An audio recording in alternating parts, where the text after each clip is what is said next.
Assalamualaikum warahmatullahi wabarakatuh. Perkenalkan, saya Muhammad Ade Rohana, calon guru penggerak angkatan 9 dari SMP Negeri 2 Kuningan, Kabupaten Kuningan. Kali ini saya tidak sendiri, saya ditemani oleh rekan saya yang bernama Siti Halimah Sa'diyah. Beliau adalah pengajar mata pelajaran bahasa Indonesia di kelas 7. Assalamualaikum. Waalaikumsalam. Bagaimana kabar Ibu hari ini? Alhamdulillah sehat. Baik. Terima kasih Bu ya. Pada pagi hari ini kebetulan kita ingin berbincang-bincang dengan Ibu ya. Saya memiliki rencana Ibu nanti ingin mengamati proses pembelajaran yang akan Ibu lakukan ya, yaitu pelajaran bahasa Indonesia di kelas 7 ya Bu ya. Betul ya. Izinkan nanti saya mengamati proses pembelajarannya.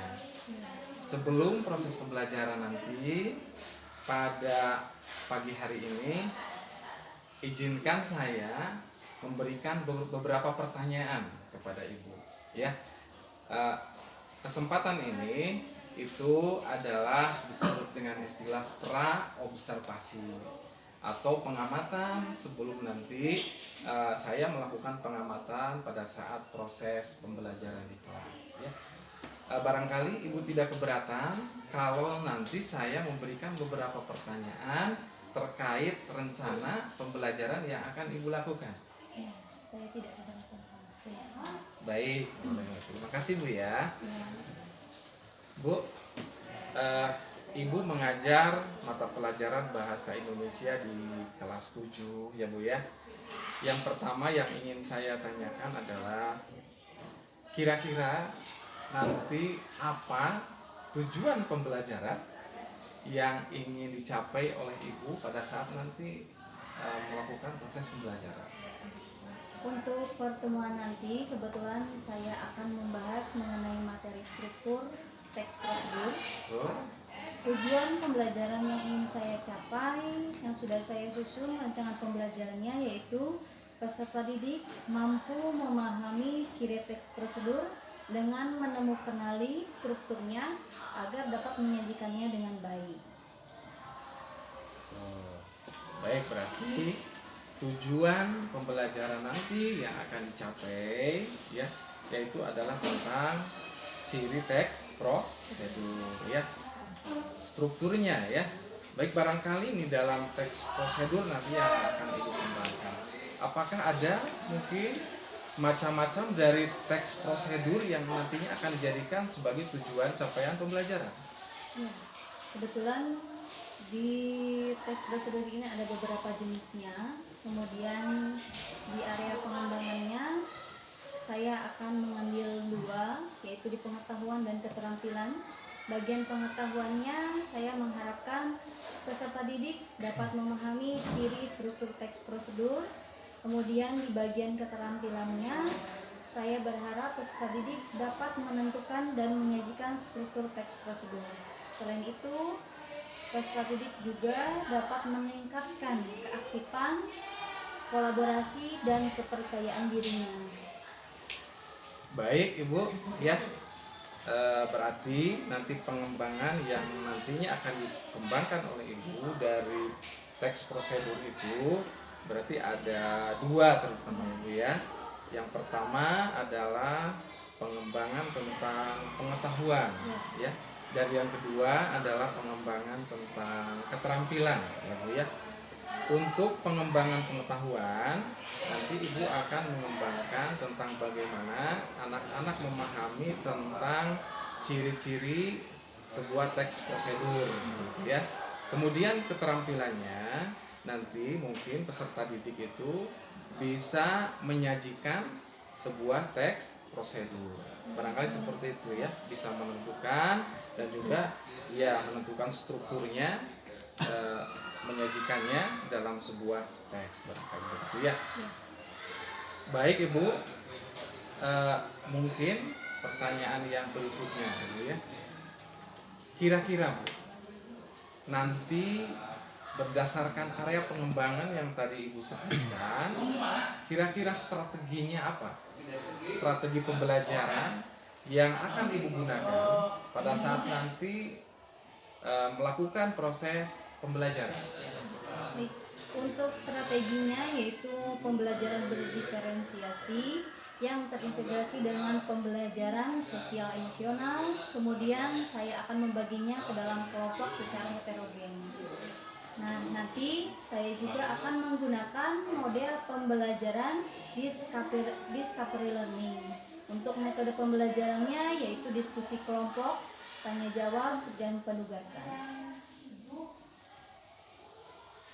Baik Ibu ya, berarti nanti strategi yang akan Ibu gunakan pada saat nanti melakukan proses pembelajaran ya Bu ya, mungkin nanti Ibu akan membagi peserta didik menjadi beberapa kelompok ya, beberapa kelompok, kemudian mungkin strateginya atau strategi pembelajarannya menggunakan strategi discovery learning ya.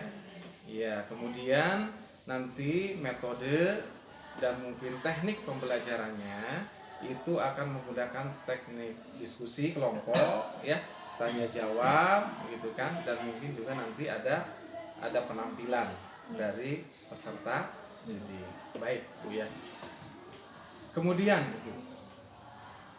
dari pembelajaran tadi, dari strategi tadi, kira-kira medianya, media pembelajarannya, kira-kira apa sih media yang akan Ibu gunakan pada saat nanti akan melakukan proses pembelajaran? Untuk medianya yang nanti akan saya gunakan ketika mengajarkan atau belajar di kelas dalam materi struktur teks prosedur ini, yaitu saya akan menggunakan PowerPoint untuk menampilkan materi dan mengulas materi yang sebelumnya. Kemudian ada video, ada teks, laptop, dan proyektor. Baik Ibu ya, berarti Ibu nanti akan mengembangkan atau akan menggunakan ya media untuk pembelajaran struktur teks prosedur, media yang tepat barangkali ya yang akan dipilih oleh Ibu dalam proses pembelajaran nanti itu adalah PowerPoint ya, slide PowerPoint pembelajaran. Kemudian yang kedua ada beberapa video ya, video pembelajaran terkait dengan struktur teks prosedur.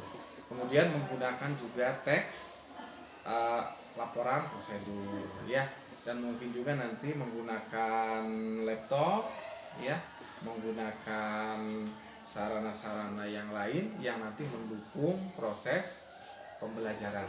Barangkali seperti itu Bu ya? Ya, betul Pak. Ya, baik Bu. Yang terakhir Bu, pertanyaan yang terakhir ya. Kira-kira dari rencana pembelajaran yang sudah Ibu buat tadi, kira-kira nih kapan pembelajaran ini akan Ibu laksanakan? Gitu. Insya Allah saya akan melaksanakannya di hari Selasa pekan depan. Betul. Jam keempat. Jam keempat. Ya. Berarti kebetulan Ibu ada jadwal kegiatan pembelajarannya di kelas 7 nanti hari Selasa besok ya. Baik Ibu, barangkali ini percakapan awal ya, praobservasi sebelum nanti saya akan mengamati proses pembelajaran ya.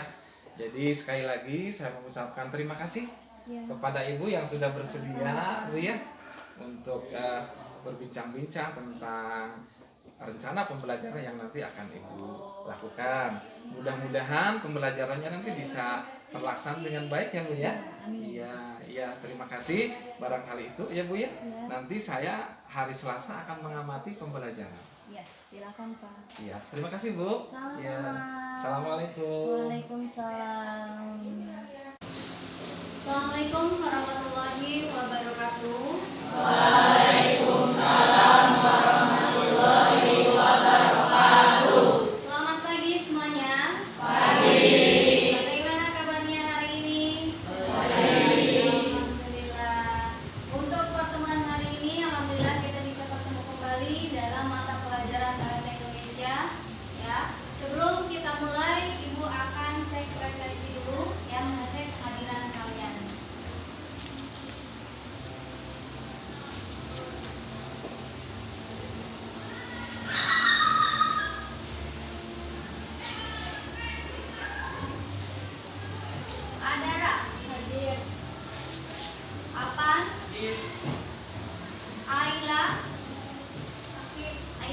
sakit? Chelsea, Dava, Dena. Berarti hari ini 2 orang sakit, 1 orang tidak ada keterangan ya. Kita doakan semoga yang sedang sakit segera diberikan kesehatan ya, sehingga bisa beraktivitas kembali seperti biasanya ya. Dan untuk tadi siapa yang tidak ada keterangan? Sesuai dengan informasi yang Ibu berikan di pertemuan sebelumnya. Nah, sebelum kita masuk ke dalam materi ya, coba semuanya silakan berdiri. Semuanya berdiri. Kita lakukan ice breaking dulu. Ya. Lakukan ice breaking. Jadi, dengarkan baik-baik. Kalian ya, kalian ikuti perintah yang Ibu katakan. Ingat, ikuti perintah yang Ibu katakan. Coba dicek ya, cek dulu konsentrasinya, fokusnya, apakah sudah siap untuk belajar atau belum ya. Baik, coba pegang telinga. Masih ada. Ingat, dengarkan perintahnya, ikuti apa yang Ibu katakan, bukan apa yang Ibu lakukan, tapi apa yang Ibu katakan ya. Coba pegang mata. Masih ada yang belum fokus ya. Coba sekarang tunjuk mata. Sudah siap? Masih semangat untuk belajar? Masih. Baik ya, kita akan lanjutkan. Adalah teks yang berisi langkah-langkah atau petunjuk yang digunakan dalam membuat, menggunakan, atau melakukan sesuatu secara urut agar proses tersebut memperoleh hasil yang maksimal. Ya, betul. Ya, kita beri tepuk tangan untuk Dena ke materi struktur teks prosedur ya. Kalian sudah berkelompok dengan kelompok belajar bahasa Indonesia? Sudah. Baik. Jadi kalian berarti ini sudah ya, sudah berkumpul dengan kelompok belajarnya sesuai dengan kelompok belajar bahasa Indonesia. Baik, Ibu akan bagi tujuan pembelajaran teks prosedur ini, yaitu peserta didik memahami ciri teks prosedur dengan mengenali strukturnya agar dapat menyajikannya dengan baik ya. Kemudian nah, tadi teks prosedur yang dikatakan Dena, kita sudah review ya materi sebelumnya. Nah, jenis-jenis tadi yang dikatakan oleh Rania, ingat baik-baik ya, bahwasanya ada 3 jenis teks prosedur ya, ada cara membagi ya. Ingat baik-baik jenis-jenisnya. Nah, silakan kalian ingat baik-baik. Contoh teks prosedur.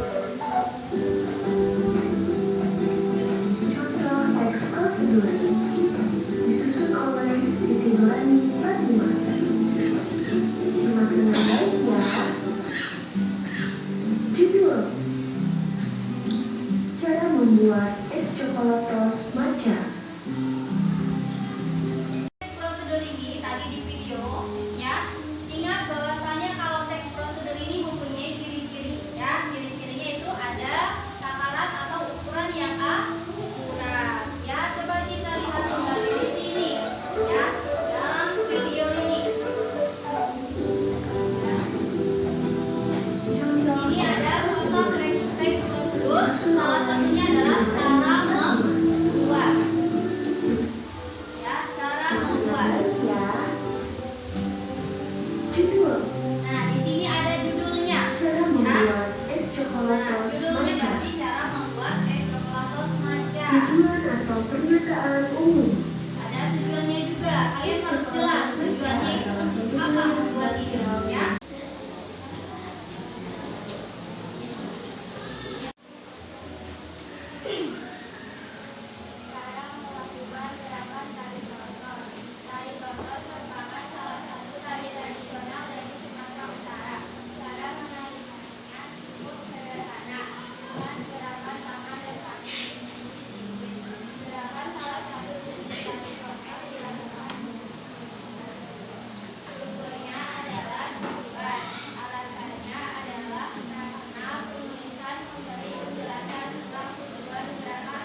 Tadi di setiap kelompoknya mendapatkan jenis teks prosedur yang berbeda.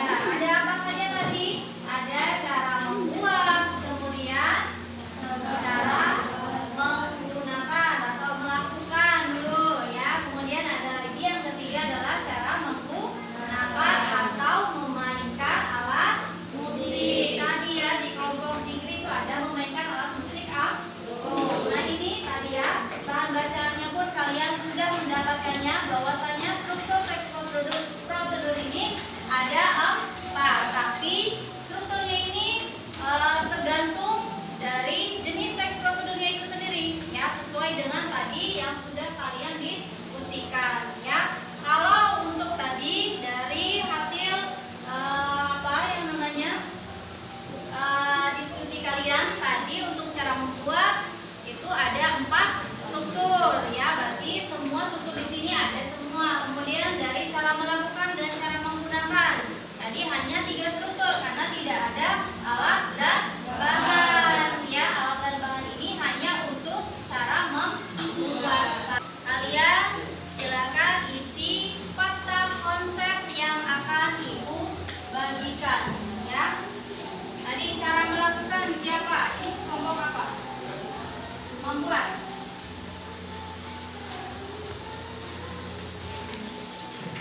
Cara membuat siapa lagi? Tadi cara membuat.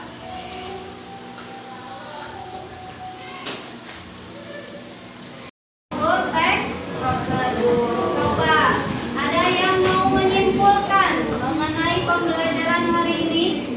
Silakan, ada yang mau menyimpulkan? Nova, jadi apa strukturnya yang kamu dapatkan dari kelompok kamu? Ya. Itu apa? Cara apa? Cara membuat berarti ya. Baik, berarti ada 4 struktur. Silakan, ada lagi. Nida, silakan. Struktur cara menggunakan dengan baik dan benar terbagi juga, yaitu tujuan, langkah-langkah, dan penutup. Ya. Dan ingat, penutup ini bersifat opsional. Boleh ada dan boleh tidak ada. Ya. Alhamdulillahirobbilalamin, kita sudah menyelesaikan pembelajaran hari ini ya.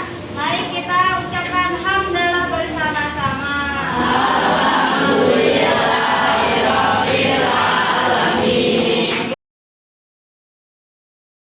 Assalamualaikum warahmatullahi wabarakatuh. Waalaikumsalam warahmatullahi wabarakatuh. Selamat pagi Pak Ade, Roman, dan rekan sejarah. Ibu Siti Halim. Ibu Siti Halim. Kemarin mungkin Pak Ade Roman sudah melakukan observasi sama Ibu, kemudian melaksanakan observasi, dan sekarang adalah masa observasinya. Mungkin di sini saya sebagai pengajar praktiknya akan melihat proses coaching yang dilakukan oleh Pak Ade Roman dan Ibu dipersilakan kepada Pak Ade dan Ibu Siti Halim. Ya, baik. Terima kasih, Ibu. Ya. Bismillahirrahmanirrahim. Assalamualaikum warahmatullahi wabarakatuh. Assalamualaikum warahmatullahi wabarakatuh. Alhamdulillah kali ini bertemu lagi dengan saya Muhammad Ade Rohana, calon guru penggerak angkatan 9 dari SMP Negeri 2 Kuningan, Kabupaten Kuningan. Pada pagi hari ini saya ditemani kebetulan oleh ibu pengajar praktik, oleh Ibu Lucy yang saya hormati.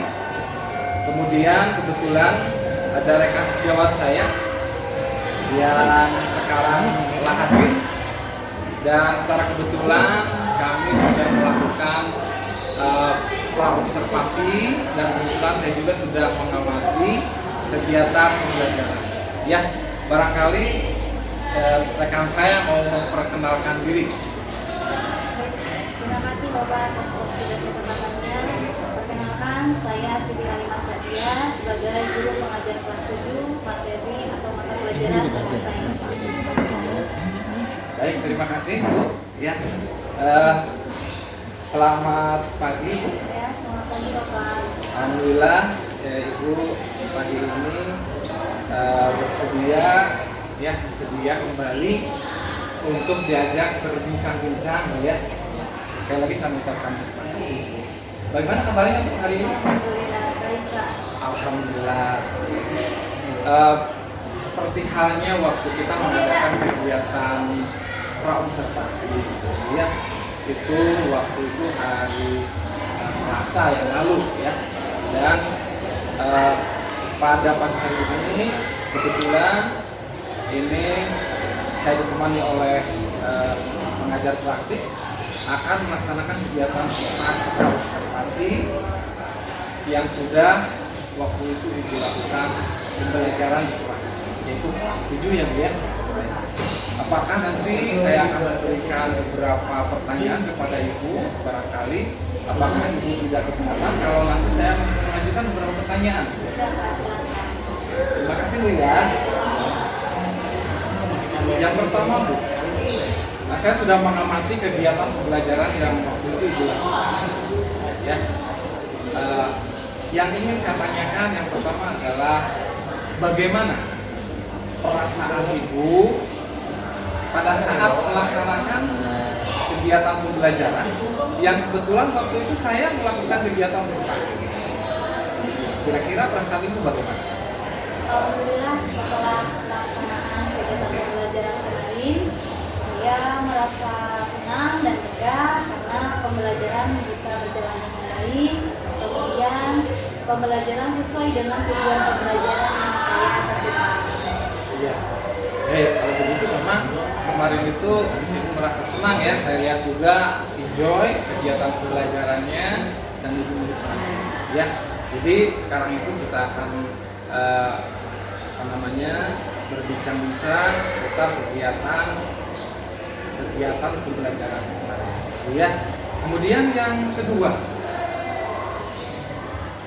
apakah waktu pembelajaran Ibu itu waktu itu Ibu menentukan ada area pengembangan yang ingin dikembangkan kepada peserta didik pada saat kegiatan pembelajaran sesuai dengan tujuan pembelajaran? Ya, kira-kira area pengembangan yang Ibu dikembangkan pada saat pembelajaran itu adanya apa? Area pengembangan yang waktu saya belajar itu ada 3. Yang pertama ada pengetahuan, kemudian keterampilan, dan kebiasaan. Bagian pengetahuan, alhamdulillah siswa dapat memahami mengenai materi struktur tersebut. Kemudian bagian keterampilannya siswa mampu menentukan struktur dari teks tersebut. Kemudian yang ketiga sikap, latihan kepercayaan diri, dan tanggung jawab siswa dalam mengerjakan program. Berarti sebenarnya ada 3 area pengembangan yang dikembangkan oleh Ibu, yaitu area pengembangan pengetahuan, keterampilan, dan juga sikap. Dan berdasarkan pengalaman saya juga, barangkali ini sudah dikembangkan, terutama area pengetahuan dan keterampilan, gitu ya. Pada saat anak-anak diberikan informasi tentang penguasaan materi teks tersebut, dan juga anak-anak terampil pada saat itu melakukan presentasi di depan kelompok sesuai dengan kelompok masing-masing. Ya. Nah, apakah pembelajaran yang Ibu lakukan dengan pengembangan area pengetahuan, keterampilan, dan juga sikap, apakah sudah sesuai dengan rencana yang Ibu susun dengan rencana pembelajaran yang sebelumnya sudah dibuat? Ya. Alhamdulillah sudah sesuai dengan tujuan pembelajaran yang sudah saya buat, dari pengetahuan sampai sikap. Namun memang tidak bisa dipungkiri bahwasanya pasti ada saja kendala yang saya dapatkan ketika pembelajaran dilakukan. Berarti pembelajaran memang sudah sesuai Bu ya. Jadi sudah merasa pembelajaran yang dilakukan sudah sesuai dengan rencana yang sebelumnya sudah disusun ya. Nah, kira-kira Bu, kalau saya ingin evaluasi diri Ibu barangkali, dan Ibu memberikan evaluasi diri, kira-kira dari nilai antara 50 sampai 100, kira-kira pembelajaran yang sudah Ibu lakukan sesuai dengan rencana itu kira-kira ada di posisi berapa? Mungkin 80% ya Pak. Oh, Oh, 80%. 80%. Ya, karena ada kendala tadi. Baik. Berarti pada saat kegiatan pembelajaran itu ibu masih menemukan beberapa kendala. Ya. Nah, kira-kira Bu, kendala apa nih pada saat kegiatan pembelajaran tadi yang ibu temui waktu bisa itu? Kendala apa ya? Kami. Kendala yang saya dapatkan ketika proses pembelajaran kemarin itu yang pertama adalah mungkin dari segi kerjasama siswa yang masih kurang dalam proses diskusi. Kemudian yang kedua itu adalah percaya diri siswa ketika proses presentasi mengenai hasil diskusi yang sudah mereka lakukan. Jadi itu yang bagian poin itu yang harus saya latih kembali. Oke, memang pada saat kegiatan diskusi ini menemukan kendala, yaitu ada beberapa siswa, beberapa murid yang memang mungkin belum begitu efektif dalam bekerja sama, ya. Kemudian dalam kegiatan presentasi yang ibu lakukan itu ada anak yang masih memiliki rasa percaya diri yang kurang. Berarti itu ya kendalanya ya. Baik. Kira-kira dari kendala-kendala yang ibu alami, ya, apa dan bagaimana kira-kira upaya yang akan ibu lakukan ke depan supaya nanti kendala-kendala itu mungkin sedikit demi sedikit bisa teratasi? Ya, mungkin saya akan terus membiasakan setiap siswa untuk melatih percaya diri dan lebih bekerja sama lagi dalam hal diskusi kelompok. Melakukan biasanya kan seorang siswa itu harus terbiasa dulu baru bisa. Jadi saya akan melakukan kebiasaan itu supaya anak terbiasa percaya diri dalam mempresentasikan hasil diskusinya, kemudian berlatih dalam bekerja sama juga. Ya, baik. Bu, berarti ini sudah memiliki strategi ya, strategi ke depan, yaitu nanti akan betul-betul bisa melatih diri ya murid untuk bagaimana supaya timbul lagi rasa percaya dirinya ya pada saat diskusi, sudah tidak lagi merasa minder ya Bu ya. Kemudian kira-kira nih harapan ibu setelah kegiatan observasi yang kita lakukan, kira-kira harapan ibu ke depan itu supaya di pembelajaran itu memang bisa lebih meningkat, lebih optimal, kemudian peserta didiknya juga lebih aktif, lebih percaya diri. Kira-kira harapan setelah kegiatan ini apa? Harapannya berarti saya berharap siswa-siswi atau peserta didik itu bisa lebih baik dari pembelajaran sebelumnya. Mereka jadi lebih percaya diri, kemudian mereka menjadi lebih kompak lagi ketika melakukan diskusi kelompok. Itu mungkin yang bisa saya lakukan atau harapkan. Baik. Ya, mudah-mudahan harapan ya, kemudian langkah-langkah yang nantinya akan ibu lakukan untuk kegiatan di masa yang akan datang itu bisa mendatangkan hasil positif sehingga pembelajaran pun bisa lebih baik gitu ya ke depannya. Baik. Kira-kira Bu, kapan ibu mau melakukan kegiatan untuk lebih meningkatkan pembelajaran tadi? Mungkin di pembelajaran selanjutnya saya akan menerapkan pembelajaran yang lebih baik lagi yang bisa meningkatkan keaktifan siswa, kemudian keberanian siswa yaitu percaya diri siswa dalam hal mempresentasikan hasil diskusi mereka, atau mungkin karena yang berkaitan dengan percaya diri seperti tugas mandiri yang berkaitan dengan hal berbicara atau keterampilan berbicara. Baik, terima kasih Bu ya. Berarti kalau begitu ibu akan mencoba ya beberapa tahapan tadi dan akan melaksanakan kegiatan ini dengan sesegera mungkin ya di pertemuan yang akan datang ya. Mudah-mudahan Bu, harapan kita semua supaya pembelajaran ini lebih berpusat pada murid ya Bu ya. Kemudian kita sebagai guru juga lebih memberikan perhatian kepada murid dan juga nanti lebih memberikan ruang kepada murid untuk belajar sesuai dengan minat dan gaya belajar yang mereka miliki. Ya, jadi yang kita kenal dengan istilah pembelajaran terintegrasi. Bu ya, baik Ibu, terima kasih sekali Bu ya. Dan alhamdulillah ini pun menambah wawasan, menambah ilmu bagi saya sendiri.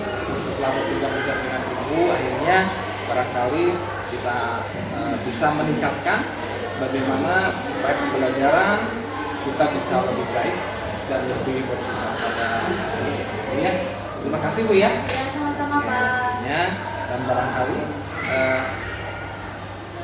Ibu itu yang sudah kami lakukan dengan rekan sejawat, barangkali ada semacam refleksi atau umpan balik yang mungkin bisa diberikan oleh Ibu. Terima kasih Siti Halimah yang telah mau untuk di coaching sama Pak Ade Rohana. Alhamdulillah Pak Ade Rohana sebagai coach sudah memberikan pertanyaan pemantik yang luar biasa sehingga dapat menggali potensi yang ada pada diri coach. Tadi coach bisa memberikan masalahnya, kendala yang dihadapinya, kemudian coach juga bisa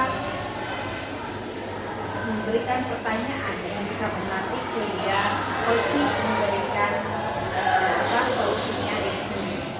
Alhamdulillah proses coaching berlangsung dengan baik, supervisi akademik berlangsung dengan baik. Mudah-mudahan selanjutnya Ibu Siti Halimah dapat melakukan pembelajaran yang lebih baik lagi, yang lebih berpusat pada. Terima kasih atas waktunya. Mudah-mudahan menjadi sebuah pengalaman yang berharga bagi Ibu dan Pak Ade Rohana untuk melanjutkan pembelajaran mahasiswa. Baik. Ya.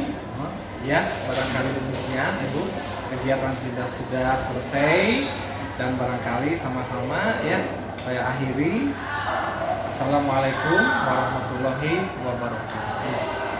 Waalaikumsalam warahmatullahi wabarakatuh.